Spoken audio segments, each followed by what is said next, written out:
60 miles from Cleveland is the rural farming community of Norwalk, Ohio. It's here where Joe Nagy, after losing his job in food sales, bought a livestock ranch and decided to open Mill Street Bistro. I was trained and worked for many old school chefs that were Europeans. Just hit it with that wine right there. And I always visualized having that place of my own. Oh, Sherry. The word fine dining is obnoxious. Get a doily on this plate, please, if you can't back it up. Guys, verbiage, okay? Bruschetta, Cristini's, you know what that is?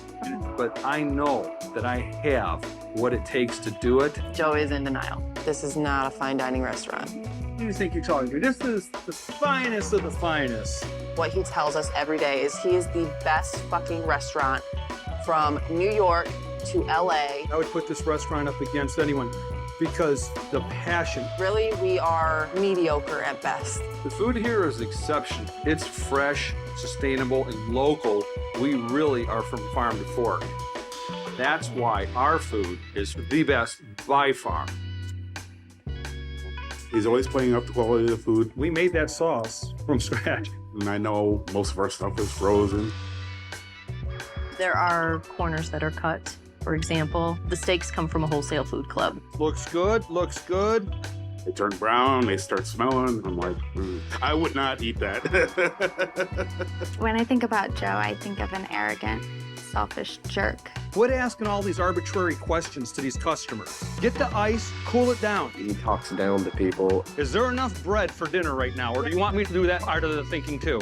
It's always somebody else's fault. That's your responsibility that the bread doesn't taste stale.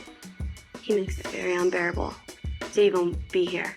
The way you treat me is disrespectful, crude. You need to find another place to work. I don't think Joe can see past his ego. I know that Tommy and me are handsome guys. Don't come back here and stare at us. Joe doesn't realize his actions affect our livelihood. What is this? That one, owner was very condescending. The owner was rude. Business was super slow, and the big reason people don't come in is because of Joe. I've never had a piece of meat come back in here in 10 years. He's the one who needs to change his way of thinking, Don't come around starting blah, blah, blah, blah, blah, blah. or we're not going to survive. Is the Mill Street Bistro a kitchen nightmare? By no means.